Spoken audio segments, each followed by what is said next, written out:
So the second argument that we see is going to be similar to the last one. These next two arguments will be a lot shorter, but again we see another similar timeline laid out by Daniel, which backs up the last one quite well.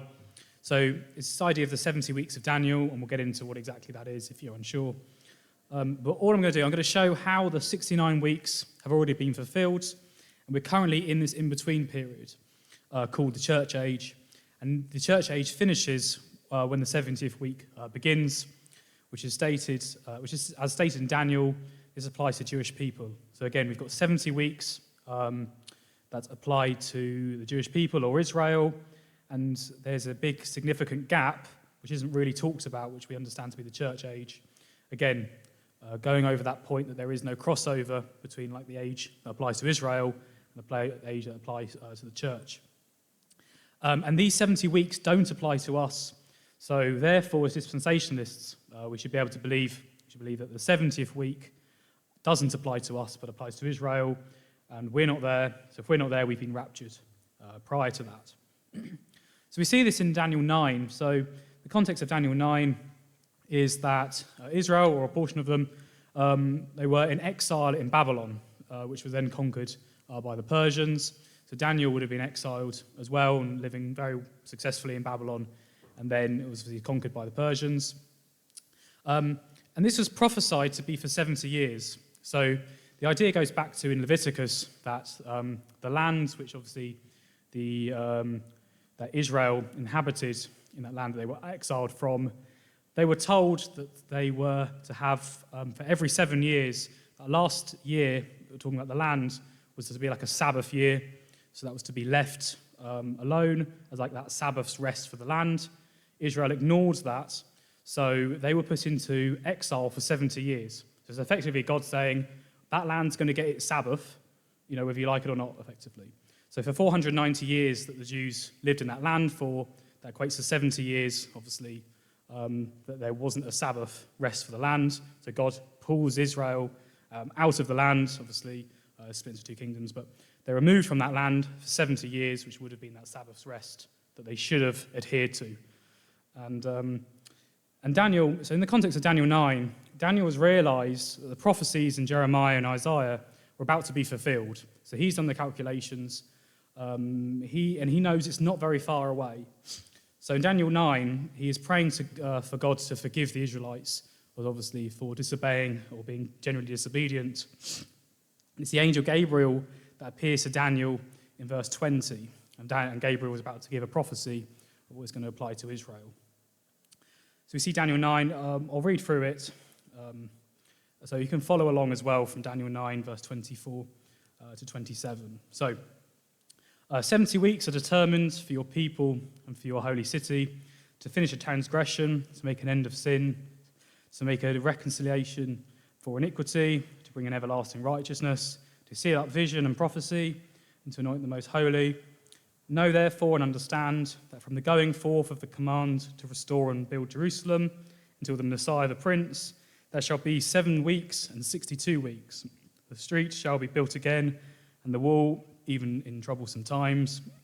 And after the 62 weeks, Messiah shall be cut off, but not for himself. And the people of the prince who is to come shall destroy the city and the sanctuary. The end of it shall be with a flood, until the end of the war of desolations are determined. Then he shall confirm a covenant with many for 1 week. But in the middle of the week he shall bring an end to sacrifice and offering. And on the wing of abominations shall be one who makes desolate, even until the consummation, which is determined, is poured out on the desolate. It's really interesting to work through. So it's this idea when we work back through it. So 70 weeks are determined for your people in your holy city. Obviously Daniel's people, the Jews, are Israel, and the holy city pertains to Jerusalem in this particular instance. And obviously what is the purpose of these 70 weeks for these people? To finish the transgressions, to make an end of sins, make reconciliation for iniquity, bring an everlasting righteousness. So making a reference to what is to come with the millennium and the new heavens and new earth. Effectively after that, we've got to endure this 70-week period that obviously is for Israel. So when we get into verse 25 of Daniel, chapter 9, it gives us the time period, and I'm going to walk through because many of you might be aware of this, and there are different theories to this idea, but Daniel is told the exact day of when Jesus walks into Jerusalem. He is told the exact day, and the argument being that the 69 weeks have been fulfilled literally, the 70th week is to be fulfilled literally, and we're in this period in between. But I'll explain all this in a minute. So these 69 weeks start from the going forth of the command to restore and build Jerusalem. And we see this in Nehemiah, I think particularly Nehemiah chapter 2. Now there are several decrees, so this is like a decree from, we'll see it's going to be from Artaxerxes, but there have been several decrees in biblical times, from what we understand about the rebuilding Jerusalem. Many of them to rebuild the temple, but this is the only decree that we see from Artaxerxes in a minute, is to rebuild Jerusalem, so rebuilding that wall. So much of Nehemiah is on that topic. So this is the start of the 69 weeks. So we've got the 7 weeks and the 62 weeks. There are many theologians aren't entirely sure why it's split into 7 and 62, but I'll present a theory as to why. So until Messiah the Prince. So this is the end of the 69 weeks. So we've got the beginning there, and then we've got the end. And so the 69 weeks, obviously being the 7 and 62. And this is to the point where Jesus announces himself as the Messiah, which actually has a precise timing.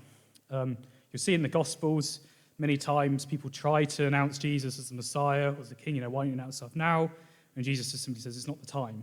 Because Jesus has that exact day, according to this idea, that he is going to announce himself as the Messiah. There's a reason for that. So as we see here, so there'll be 67 weeks and 62 weeks. And when we see after the 62 weeks, the Messiah shall be cut off, but not for himself. So again, that's getting into the idea of after that 69 weeks, that Jesus is going to be, crucified. But we'll get into that as we go through verse 26 in a minute. But we can actually calculate the 69 weeks. So these are 69 weeks of years. And this idea actually proves this idea that these are weeks of years. We can actually calculate the time from the going forth of the command to build Jerusalem by Artaxerxes to the arrival of Jesus into Jerusalem. If you've heard this, then not a bad thing hearing it again.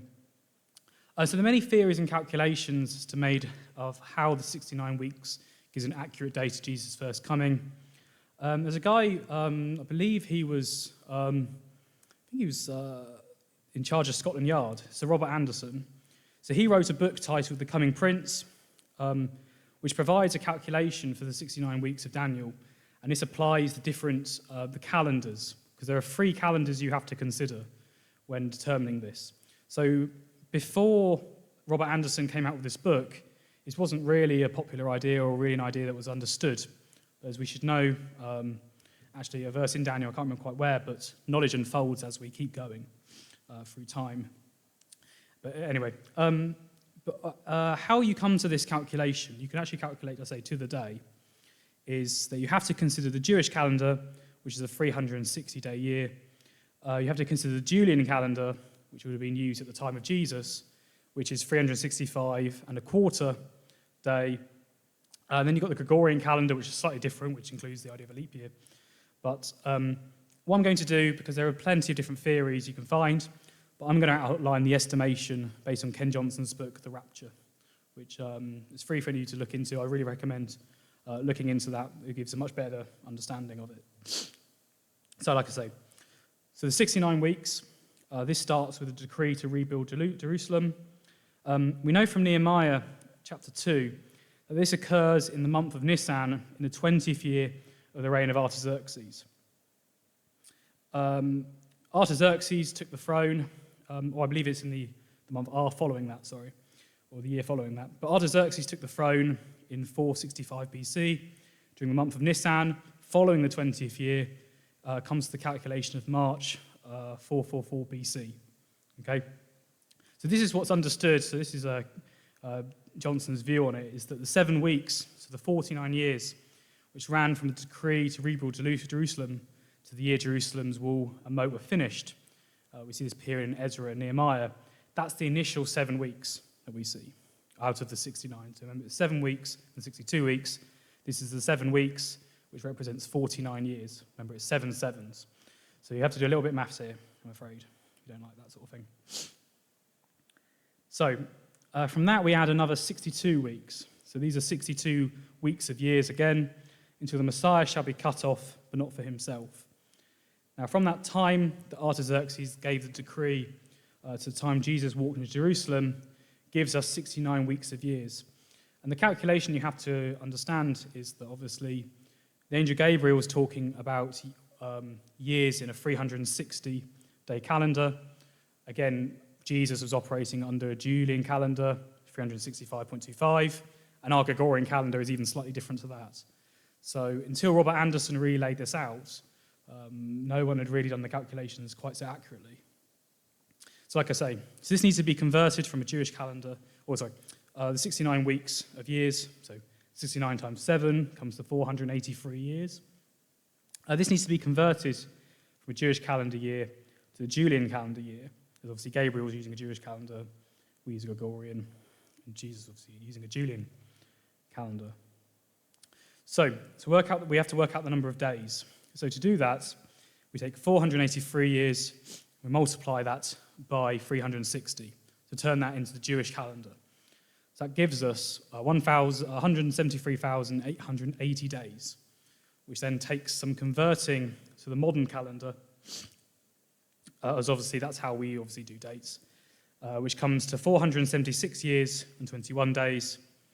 We then add this to the time of Artaxerxes' decree, which is estimated to be March 14th, 444 BC, and this comes to the 6th of April, 32 AD, as estimated to be the time of Jesus' triumphant entry. This comes to, again, various calculations of converting modern-day years into Julian calendar years, etc. Like I said, I encourage you to do your own research on this, because there are many, many different theories and many different ideas, but this is the one I would hold to. So we see there that Daniel is actually able to predict, according to this theory, he's actually able to predict the exact day that Jesus walks into Jerusalem and declares himself to be the Messiah, which makes sense of what we saw in Daniel 9, verse 25. We then see the next part. Now, this is where it gets quite important. So that was more to prove that the last, that 70 weeks refers to weeks of years. After that 69 weeks, so it ends when Jesus announces himself as the Messiah. You then have an in-between period, which actually ends, like I say, with the 70th week, which is what we understand to be the tribulation. So like I say, after the 62 weeks, we're going to get into the 3 events that follow the arrival of Jesus. So they're laid out in verse 26. The first event is the crucifixion of Christ. So this is obviously shortly after his arrival, at the 62-week mark, or in terms of the 69-week mark. So the Messiah shall be cut off, but not for himself.